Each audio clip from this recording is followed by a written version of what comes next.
Well, hello again. This is Ronnie Turner with your prophecy update for the week of December 29th, 2014.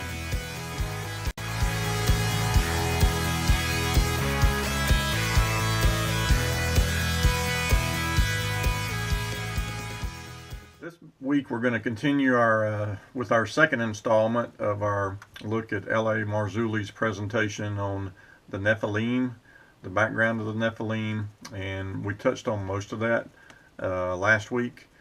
Their focus is the artifacts that they found in North America and kind of their theory behind how those got there. And it's really some pretty interesting information continuing their research on the Nephilim. One thing I didn't point out last week is this particular episode of Prophecy in the News was actually originally aired back in 2012, I believe. So it's a couple years old. So they've actually got a lot more information, a lot more artifacts and proof that they share on subsequent episodes of Prophecy in the News. So again, I invite you to go back and look at the Prophecy in the News website, program archives, and beginning back, like I say, in 2012, and then subsequent shows all the way up to 2014, where L.A. Marzulli has been a guest and gives information that is updated on his Watcher series.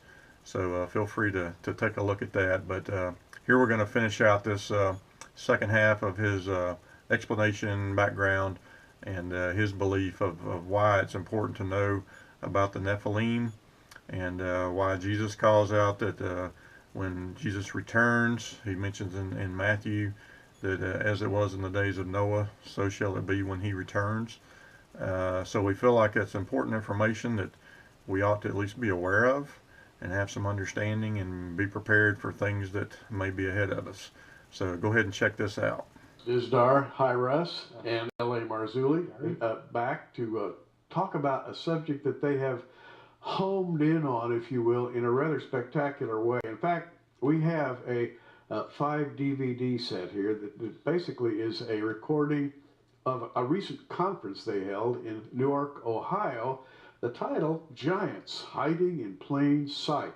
Now, all of this has to do, LA, with a feature, a geographical feature in Ohio that tourists have seen for a long, long time. It's called Serpent Mound, but Serpent Mound is just the tip of the iceberg in what you're discovering there in your studies. What it goes back to is when Joshua and Caleb go into the Levant, go into the Promised Land, and there's a mandate by the Most High God to wipe out the Nephilim tribes that are there, the Anakim, Rephaim, some of those tribes that were there. Well, here's the deal.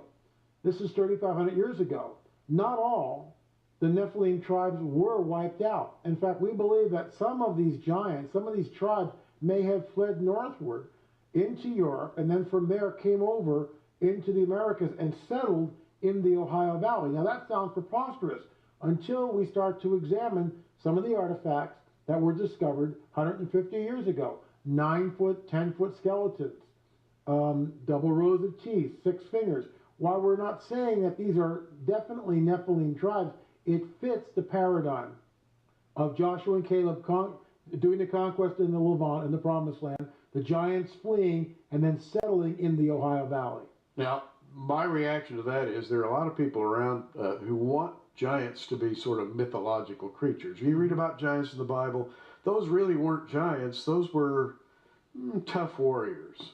And when Joshua and Caleb said we looked like grasshoppers beside them, it was an exaggeration. Surely not, because to look like a grasshopper beside another human being would mean that these were very, very big human beings. So I think most people relegate this to mythology, but in fact, the whole world is rife with historical documents of various kinds that suggest that there were races of giants, right? Absolutely, and more is coming out, and that's the whole issue. So much now is coming out in people's search for Nephilim or giants that we're seeing it worldwide, and we're seeing it in the Ohio Valley. We're seeing it again worldwide. A great discussion on the topic, but as we nail this down, this again points back to the flood and the reason for the flood. Worldwide, the judgment on what was an incredible evil and a alteration of humanity. You know, the Bible says there were giants in the earth in those days, and also after that. Mm-hmm. And people have debated about what that means. And in your conference, you waxed rather strong in that area. Tell us about your ideas concerning the span of the lifetimes of giants on Earth. Over what period did they exist? Well, we know that when the fallen angels came back in Genesis 6, like we discussed earlier, that this was a 400 or 500 year event. It wasn't a weekend frat party. They were here for 400 or 500 years. And that's a lot of time to create a lot of mischief, as Yes. Chuck Missler would put it. In the second incursion, or maybe the third or fourth incursion, depending on whether Sodom and Gomorrah is an incursion, which I believe it certainly could be, where we see what's happening with Babel and Nimrod, who became Nephilim, became Geborim, work of Tom Horn there. But we finally get into the promised land. We see, and also afterwards, the giants, the Nephilim, are there. And of course, it begs the question, why there? And that's because Jerusalem is there, will be there eventually, and that's where the promised land is. So we see it's move, counter move by the fallen one against the Most High God. And they play it out in real time. Not all the giants are killed or decimated. Some of them, many of them flee. And with that comes the technology, which I believe, and I know Russ does too, fallen angel technology, which we then see in the Serpent Mound, in the Octagon Mound, in the Lizard Mound, or all the mounds all throughout these areas.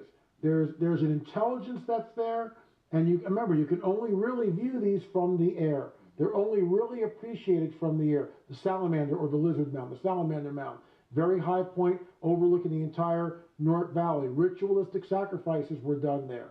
And again, it speaks of a technology and an infrastructure which had to have been in place in order to construct this. You just don't get up on a Monday morning with a bunch of people and go, okay, we're going to haul dirt from several miles away and bring it in.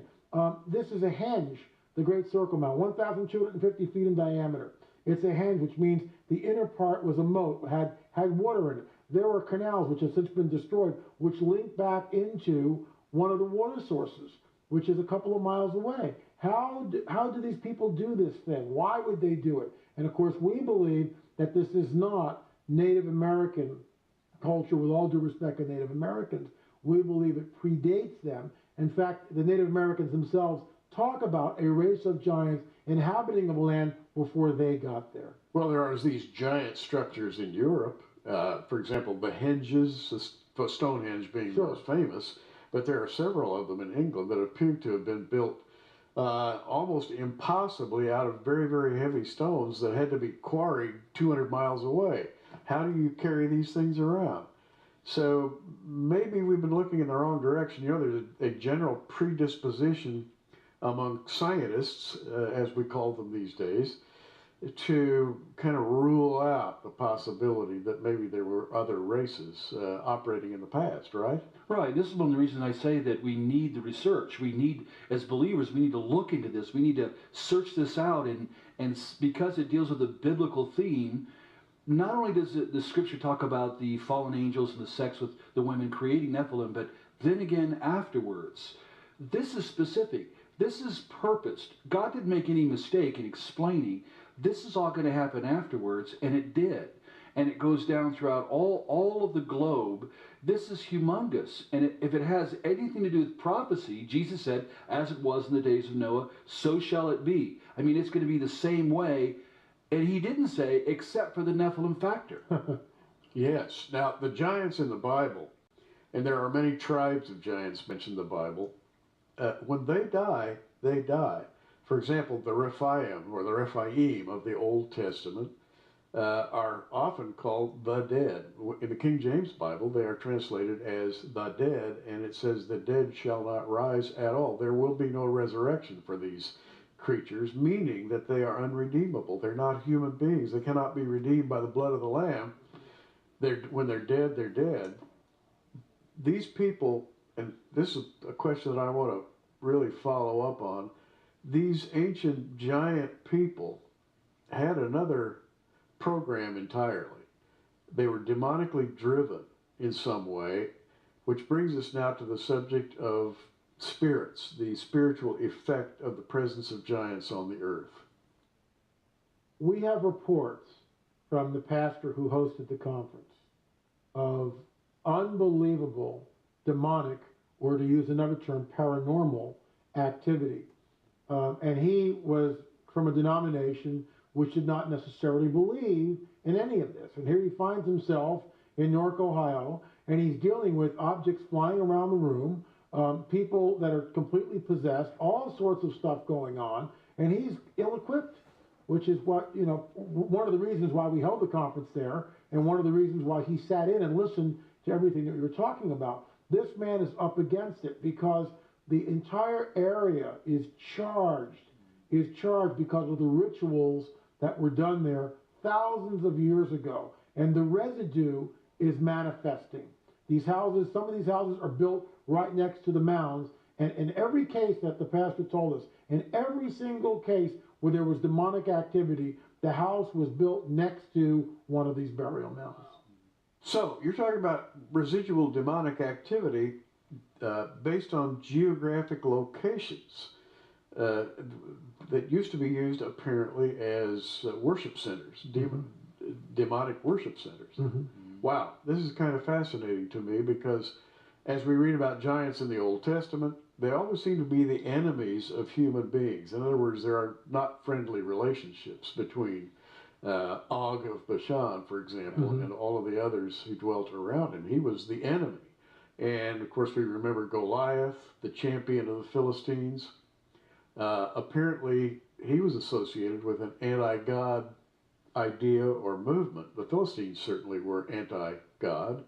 So what you're postulating here then, and you can comment on this for us, there is a spiritual leftover, a spiritual residual of some sort. And that's the norm. I mean, the Old Testament, when Josiah was finally called upon to go and to Moloch, where all the ritual sites were, which may have included some of the ancient Nephilim issues, well, they had to be destroyed and all the objects ground down. And there's the reasons for this, because Satanists and real Luciferians, I mean, the ones that know blood sacrifice, the ones that know how to summon demons, they know that if they charge objects or they have a site area, that it remains open. It's an open issue.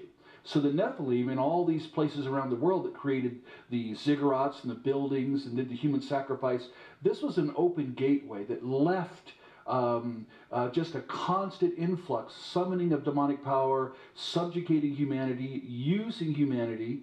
And now in our research, in our engagement, we're seeing this on a worldwide scale with the satanic ritual abuse issue, their belief in search for Nephilim blood, their desire to reacquire it because they believe there's powers in it. They want to go to those sites like in Newark. Satanists go there, Wiccans go there, New Agers go there because they know it's a charged hot spot of power that they can go get, or the spirits there are summoning people to come.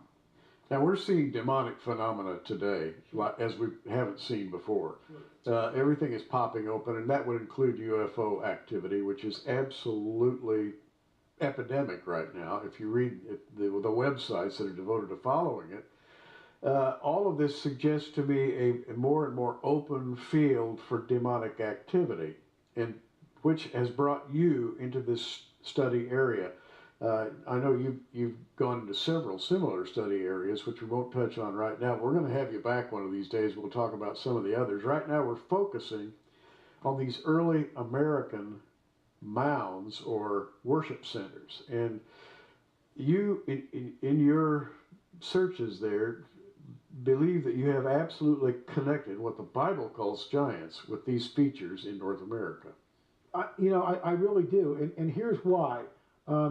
I believe that the fallen one was engaged then, and is engaged now in genetic manipulation. Whether it's through sex or genetic manipulation, it doesn't matter to me. I mean, we can get all hung up on that. The end result is what counts. And he's trying to create a human in his image, is what he's trying to do, which is a counterfeit, which is exactly what we're creating, the image and likeness of the Most High God. So the fallen one is counterfeiting that and trying to make man in his image. And what we see, we don't see 20-footers or 25-footers in Newark, Ohio, but we do see 10-footers. We do see 10-footers, and they are not, I don't believe that they're human. We also see skulls in other parts of the world which have anomalous features. We'll talk about that perhaps at a later date.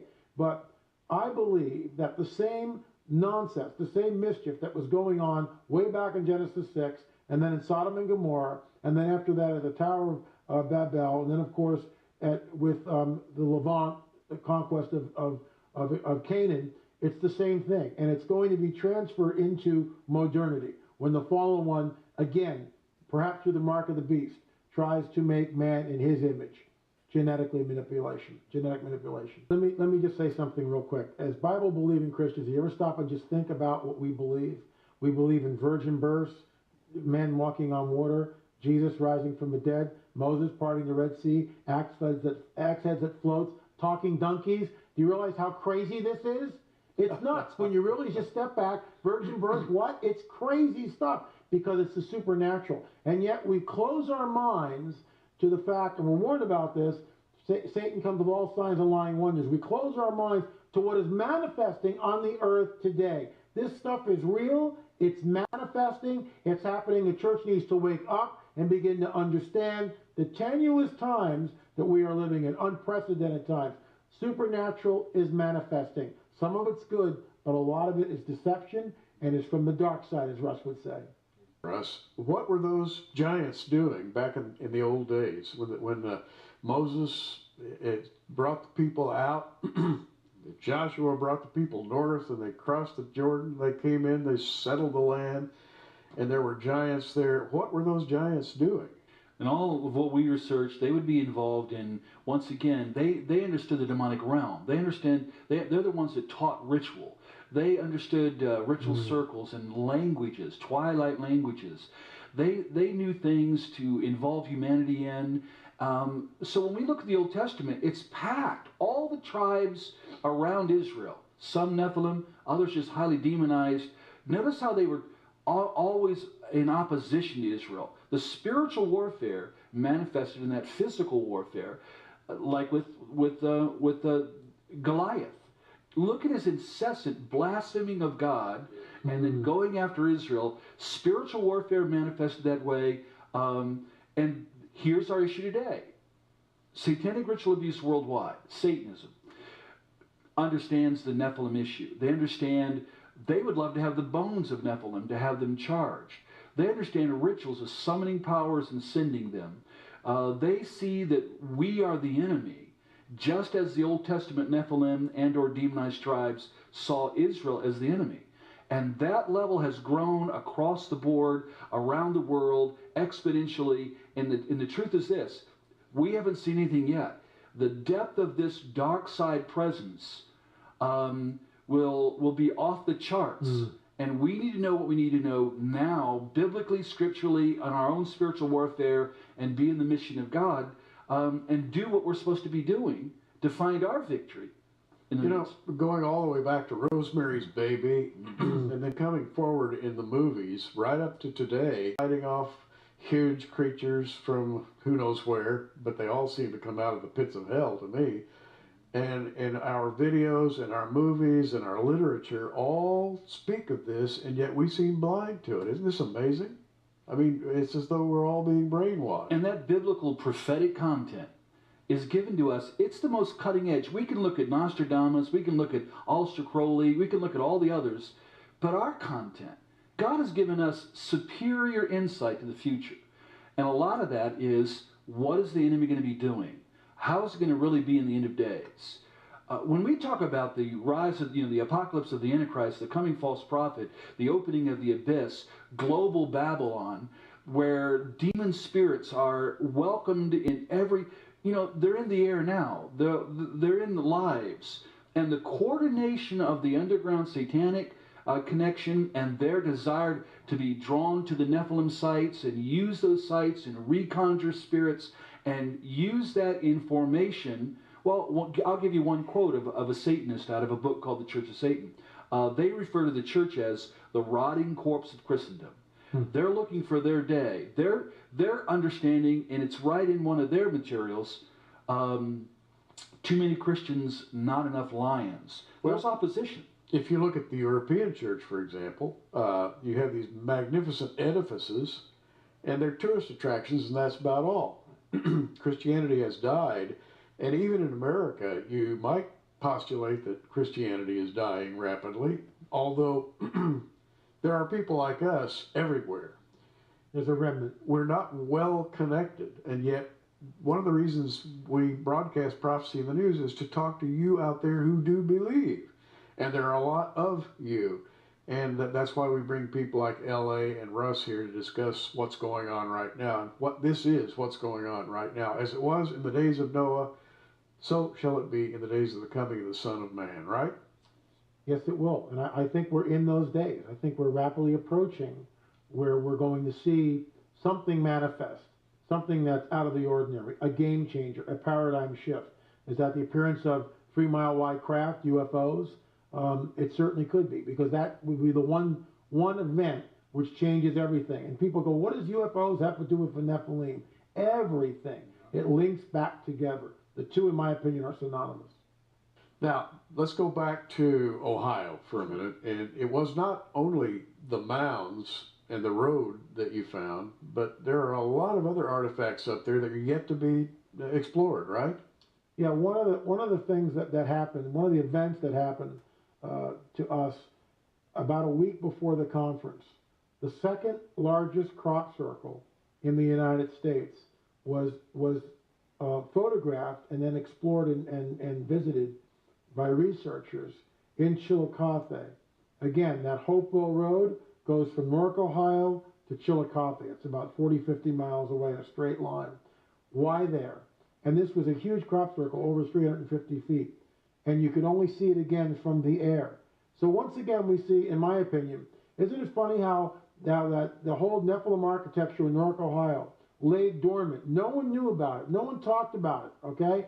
And a week before the Nephilim Mounds Conference is going to be held, the second largest crop circle, and this thing is amazing, all these different circles in it, and a standing field of corn is seen. Prince of the power of the air, thousands of years ago, Prince of the power of the air, in my opinion, in modernity. The same type of thing, same type of artifact, only seen from the air. I found that absolutely astounding. Now, how about the audience reaction? When you talk to people about these things, how do they react? At the conference, it was packed out.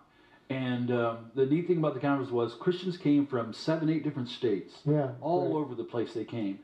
They loved it. It was, I mean, they want another one. They want, and we're talking about having the other one in September. They loved it. They were thrilled with it. And here's what we constantly hear. We wish we would have found this out in our churches. We wish we would have known this material.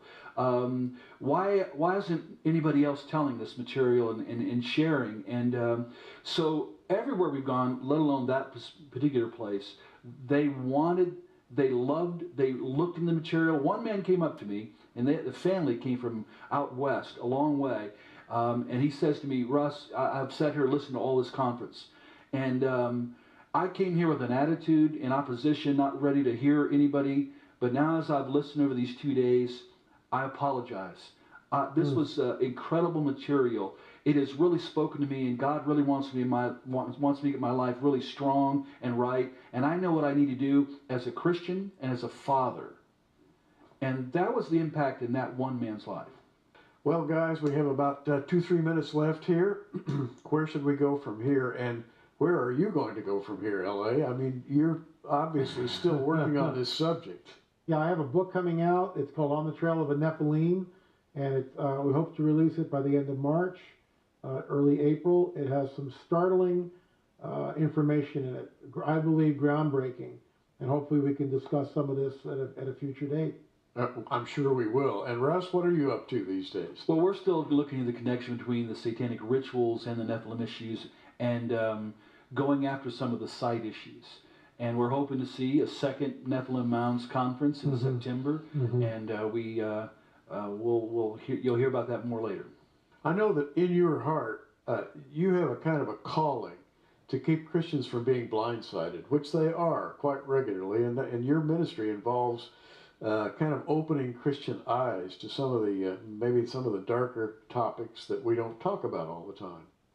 Because Scripture and prophecy tells us about the end of days, the demonic side, and that pressure is going to be so vast. We have all what we need in Christ, but we need to know it, appropriate, use, be in the mission, and have tremendous awareness. We are in the most important days in history right now, and prophecy, we're living it. We're living it and seeing it. And yes, we don't want to be 30 years behind. We, as believers, need to be at the cutting edge of everything in society right now and doing the mission of God and reaching people for Christ and having an answer to give to the world. Will there be a revival? Non-stop prayer for it. I'm still believing for it. I don't know if it'll be a worldwide or nationwide, but I still believe that God has withdrawn his presence or faded in power. God is still, Jesus is the same today, yesterday, forever. And we need, but revival comes from passionate individuals praying and seeking the Lord and wanting to see souls saved. And the church needs great revival. L.A., could you weigh in on that? You know, I've been thinking about this lately. I'm thinking about the great revivals of church history. In a way, I see an underground revival right now.